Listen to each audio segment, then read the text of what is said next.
அமெரிக்காவின் மிச்சிகன் மாநிலத்தில் வலுவான பனிப்புயலால் சாலைகளை பனிக்கட்டிகள் மூடியதில் 100க்கும் மேற்பட்ட வாகனங்கள் ஒரு பெரிய விபத்தில் சிக்கின. திங்கட்கிழமை காலை இன்டர்ஸ்டேட் 196 சாலையில் இச்சம்பவம் நிகழ்ந்தது.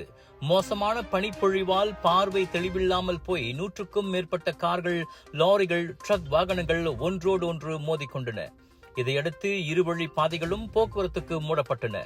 மீட்பு பணியின் போது பலர் காயமடைந்திருந்தனர். ஆனால் உயிர் சேதம் குறித்து இதுவரை தகவல் இல்லை.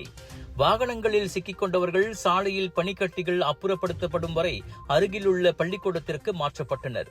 பனிப்பொழிவு மேலும் மோசமடையும் என வானிலை ஆய்வுத்துறை கூறியுள்ளதோடு தேவையற்ற வெளிப்பயணங்களை தவிர்க்குமாறு வாகன ஓட்டிகளை அறிவுறுத்தியுள்ளது. சமையலுக்கு நேரம் இல்லையா? இதோ செஃப் ஈஜி ப்ராடக்ட்ஸ். சைவமும் அசைவமும் சூடு செய்து சாப்பிட தயாரான வீட்டு சுவை. ரூம் டெம்பரேச்சரில் பாதுகாப்பாக வைக்கும் நம்பகமான உணவு. எந்த ரசாயனமும் இல்லை, எந்த பதப்படுத்தும் மருந்தும் இல்லை. ஷாப்பி, லசாடா, டிக்டாக் எங்களின் அதிகாரப்பூர்வ அகப்பக்கத்தில் இன்றை வாங்குங்கள். செஃப் ஈஜி ப்ராடக்ட்ஸ், வீட்டு சுவை உங்கள் ஓட்டத்தில்.